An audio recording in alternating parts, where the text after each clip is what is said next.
IB का report था और सरकार को मालूम था इन लोगों को मारा जाने वाला है, सरकार ने होने दिया। इसलिए होने दिया, अगर ये मर जाते हैं तो हम लोगों को पाकिस्तान पाकिस्तान कहने का मौका मिलेगा। अपने बंदे मरवा कर इल्जाम पाकिस्तान पर थोपने वालों के स्याह करतूतों को अपनों ने ही बेनकाब कर दिया।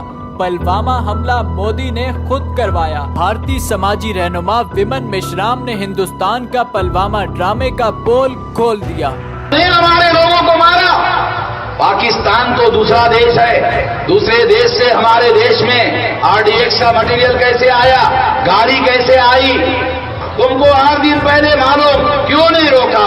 इसका मतलब है पाकिस्तान ने 42 लोगों को नहीं मारा, तुम नहीं मारा, तुम पाकिस्तान का नाम ले रहे। जबकि भारतीय इंतहा पसंद तंजीम के रहनुमा ने भी पुलवामा हमले का जिम्मेदार मोदी को करार देते हुए कहा कि नेशनल सिक्योरिटी एडवाइजर अजय देवल से तहकीकात की जाएं तो पुलवामा हमले की हकीकत सामने आ जाएगी।